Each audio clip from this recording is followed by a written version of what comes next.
When a teacher, someone meant to nurture and educate, takes advantage of their position. If this story moved you, don't forget to like, share, and subscribe for more inspiring content. For one young boy, lunchtime wasn't just about hunger, it became a daily reminder of unfairness. His lunch kept disappearing, and it wasn't other students who were taking it. Every day, his teacher would claim it, eating it right in front of him while making excuses. But one day, his father decided enough was enough. He placed something unexpected in the boy's backpack, something that would change everything. The boy, around 10 years old, had always loved lunchtime. His dad made sure he had meals he enjoyed, sandwiches packed neatly, juice boxes, and little notes reminding him to have a great day. But it didn't take long before he noticed something strange. His lunch never stayed in his hands for long. His teacher, an older woman with a sharp gaze and an intimidating presence, would always find a reason to take it away. Some days she claimed he had broken a rule. Other days she insisted it was a lesson in sharing. At first, he didn't say much about it. He was taught to respect authority, to listen, to be polite. But as the days turned into weeks, the frustration grew. His stomach would rumble while he watched her eat his food, sometimes commenting on how delicious it was. The worst part, she never brought her own lunch. It was always his. One evening, after another long day of going hungry, he finally spoke up. His dad, a hardworking man who had never been the type to let injustice slide, listened carefully. He didn't get angry, not in the way the boy expected. Instead, he nodded, his expression unreadable. Then, he got up and started preparing something special. The next morning, the boy carried his backpack as usual, but this time his lunch wasn't ordinary. It was a setup, a test. And when the teacher took it, as she always did, she didn't realize that she was about to have a very bad day. The boy sat at his desk trying to focus on the lesson, but his mind was on his lunch.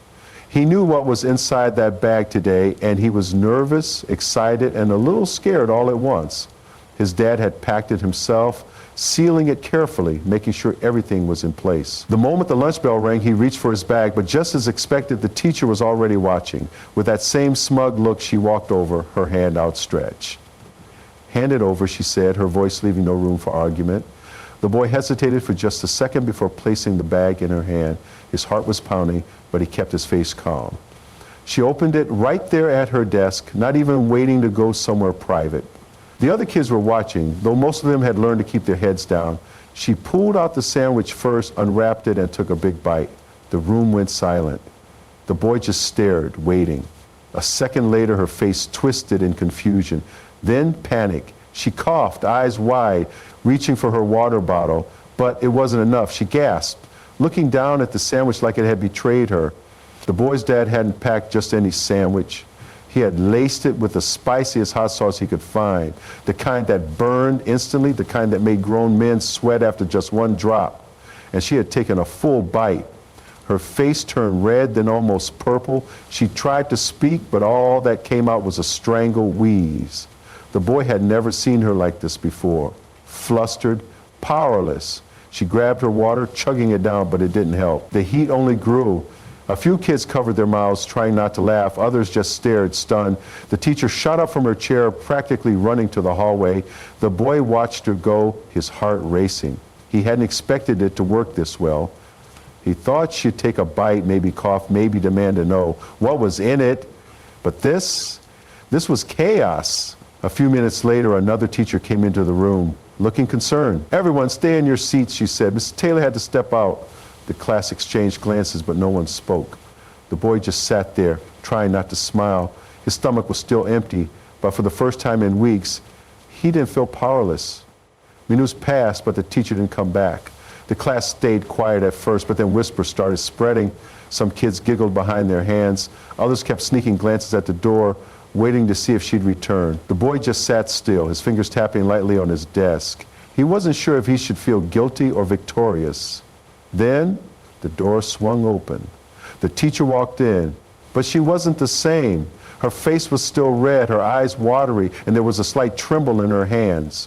She had tried to clean herself up, but it was clear she had just been through something rough. She didn't say a word as she walked straight to her desk and sat down. Her usual confidence, nowhere to be seen. The class fell silent again, waiting. She glanced at the lunch bag still sitting open on her desk, then at the boy. For the first time, there was hesitation in her eyes. He held her gaze, not with defiance, not with arrogance, just quiet understanding. She knew, he knew, and now she had a choice. For the rest of the day, she barely spoke. She didn't snap at students, didn't call anyone out, didn't make her usual sharp comments. When the final bell rang, the boy grabbed his backpack, walking out like nothing had happened. But as he stepped into the hallway, he heard her voice, softer than ever before. "Wait!" He turned back slowly, his stomach tightening just a little. She looked at him, really looked at him, as if seeing him for the first time. There was no anger, no bitterness, just exhaustion. "Did your father do that on purpose?" she asked. He didn't answer right away. He could have lied, could have pretended he had no idea. But instead he shrugged, "Maybe." She exhaled, shaking her head slightly, almost like she wanted to laugh but couldn't. Then, to his surprise, she nodded. "All right." That was it. No threats, no lectures, no punishments, just one word. The next day, when lunchtime came, she didn't take his food. She barely looked at him at all. He opened his bag, unwrapped a sandwich, and for the first time in a long time, ate every bite. The boy didn't expect things to change overnight, but they did. The teacher wasn't exactly nice after that, but she wasn't cruel either. She kept her distance, avoided his lunch like it carried some kind of curse, and even stopped picking on other students as much. It was like she had finally realized that her actions had consequences, that people, even kids, could push back. At home, his dad asked how things went. The boy just smiled and said, "She didn't take it?" His dad chuckled, nodding knowingly. "Good," was all he said. He didn't gloat, didn't celebrate, just let the victory settle. The boy understood it wasn't about revenge, it was about standing up for himself in a way that couldn't be ignored.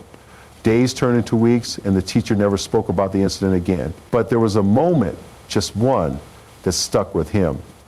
One afternoon, as he packed up his things, he noticed her watching him, not with anger, not with resentment, just quiet reflection. Then she did something unexpected. She reached into her desk, pulled out an apple, and set it at the edge. "Take it," she said simply. He hesitated, unsure if it was some kind of test, but as he stepped closer and picked it up, she didn't say another word. She just turned back to her papers, pretending like nothing had happened. It wasn't an apology, not exactly, but it was something. And as he walked out of the classroom, apple in hand, he realized that sometimes the smallest victories were the ones that mattered most. The boy didn't mention the apple to his dad. He wasn't sure why. Maybe because it wasn't about proving a point anymore. Maybe because it felt like something just between him and the teacher, a silent understanding neither of them needed to say out loud. The next day, things were normal, almost too normal. The teacher still taught with the same serious tone, still gave out assignments without a hint of warmth, but something had shifted. She didn't hover near his desk anymore, didn't single him out. And when lunchtime came, she didn't even glance at his bag. For the first time in a long time, the boy felt invisible in the best way possible. He sat with his sandwich, chewing slowly, looking around the room. The usual sounds filled the space, kids chatting, chairs scraping, someone laughing at a joke from across the room. It was like the past few weeks had never happened. But then he caught something out of the corner of his eye, a girl at the next table over, staring at her own lunch bag like it was empty. Because it was. The teacher hadn't taken it. No, this was something else. The kind of quiet hunger that didn't make a scene, didn't demand attention. The boy hesitated for only a second before breaking his sandwich in half and sliding a piece across the table. She looked up, surprised, eyes darting between him and the food. "Are you sure?" she whispered. He nodded, taking another bite like it was no big deal. "Yeah." She didn't say thank you, not with words. But the way she picked it up, the way she took that first careful bite, it said enough. From her desk, the teacher watched. She didn't interrupt, didn't call attention to it, but there was something in her expression, something thoughtful, almost distant. Maybe she saw something familiar in that moment. Maybe she was remembering something from her own past. Or maybe for the first time she was learning